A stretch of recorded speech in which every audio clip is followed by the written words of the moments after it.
Hi hello నమస్తే welcome to our channel. ఈ రోజు కూడా ఒక ఫిల్మీ అప్డేట్ తో మీ ముందుకు వచ్చాను. ఈ రోజు నాతో పాటు ఫిల్మీ అనలిస్ట్ శ్రవణ్ కుమార్ గారు నాతో పాటు ఉన్నారు. సార్ తో మాట్లాడదాం. నమస్తే సార్. నమస్తే అండి. సార్, తమిళ స్టార్ హీరో విజయ్ దళపతి గురించి మనం ప్రత్యేకంగా చెప్పాల్సిన అవసరం లేదు. టీవీకి అధినేత కూడా.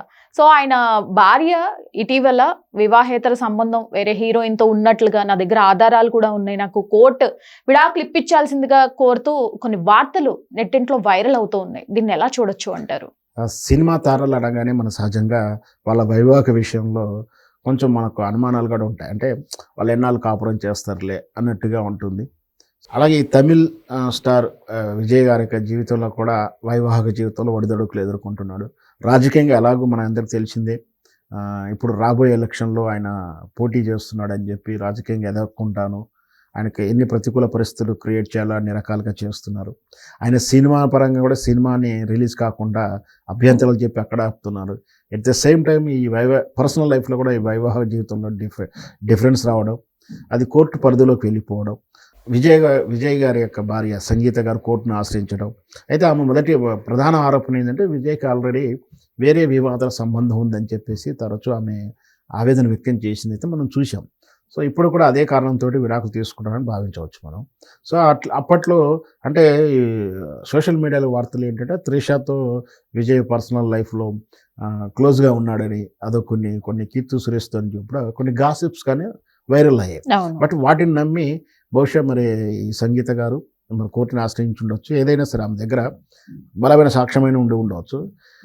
కలిసి కాపురం చేసిన తర్వాత 10 ఏళ్ల తర్వాత ఇద్దరు సంతానం తర్వాత డైవర్స్ తీసుకోవాల్సిన పరిస్థితులకు బలమైన కారణం ఉండవచ్చు. కానీ కలిసి ఉండడానికి ఏమైనా ప్రయత్నం చేసి ఉంటే బాగుండేది.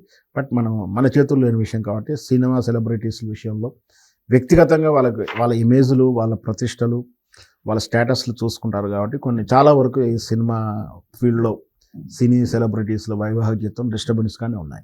సార్, వాళ్ళకి మ్యారేజ్ అయ్యి కూడా 26 సంవత్సరాలు అయింది. ఒక కొడుకు కూతురు కూడా ఉన్నారు. అంటే పిల్లల గురించి అయినా ఆలోచించి ఏమన్నా వెనక్కి తీసుకునే అవకాశం ఏమన్నా? నేను అదే చెప్తున్నాను. ఎందుకంటే వైవాహిక జీవితంలో భార్యాభర్తల మధ్య నడుస్తున్న అంటే ఒక ఒప్పందం ప్రకారం అంటే ముఖ్యంగా లవ్ మ్యారేజ్ విషయంలో ఏదో అనుకొని అయితే వైవాహిక జీవితంలోకి ఎంటర్ అయిన తర్వాత కొన్నాళ్ళే ఉంటుంది. ఆ మొదటి సంవత్సరంలో కొన్నాళ్ళ వరకే ఉంటుంది. ఆ తర్వాత అభిప్రాయ భేదాలు, ఒకరికి మించినట్టు ఒకరికి ఆత్మవిశ్వాసం ఎక్కువగా ఉండడం, నాదే కరెక్ట్ అనడం, ఈ ధోరణులు, దాంతోపాటు చాలా వరకు అయితే మళ్ళీ ఎక్స్ట్రా లవ్ ట్రాక్లు ఏర్పాటు కావడం, ఇట్లాంటివి కూడా వైవాహిక జీవితం డిస్టర్బ్ చేస్తూ ఉంటాయి. కానీ అది డిస్టర్బ్ చేసినప్పుడు వాళ్ళు విడిపోవాల్సి వస్తున్నప్పుడు వాళ్ళ వైవాహిక జీవితానికి సాక్ష్యంగా పుట్టినట్టు బిడ్డలు, వాళ్ళ సంతానం విషయంలో, వాళ్ళ భవిష్యత్తు దృశ్యాలో వాళ్ళ యాటిట్యూడ్స్ని, వాళ్ళ అభిప్రాయాలు మార్చుకోకుండా కేవలం కొత్త జీవితాన్ని ఈ జీవితాన్ని మార్చుకుందాం అనే పట్టుదలతో వెళ్ళడం అనేది నిజంగా అవివేకమైన చర్య. ఇప్పుడు వీళ్ళు ఉన్న జీవితాన్ని మార్చుకునే బదులు వాళ్ళ అభిప్రాయాన్ని మార్చుకోవడం తప్పేం లేదు కదా. ఎవరో ఎక్కువ ఎవరో తక్కువ, ఇటు వైఫ్ అయినది మార్చుకోవచ్చు, హస్బెండ్ అయినా మార్చుకోవచ్చు. పిల్లల భవిష్యత్తు గురించి ఒక్కసారి డైవర్స్ అయిన తర్వాత ఇటు వీళ్ళకు మళ్ళీ సెకండ్ మ్యారేజ్, వాళ్ళకు సెకండ్ మ్యారేజ్ మళ్ళీ వచ్చిన తర్వాత అంటే ఏజ్ ఆఫ్ పీరియడ్. ఇప్పుడు 20 ఏళ్ళ వైవాహిక జీవితం అంటే ఆటోమేటిక్గా 40 years ఏజ్ ఆఫ్ లైఫ్. ఇప్పుడు ఆమె 45 years ఉందంటే ఆటోమేటిక్గా పెళ్లి చేసుకున్నాం 60 years ఉంటాడు, 50 years ఉంటారు.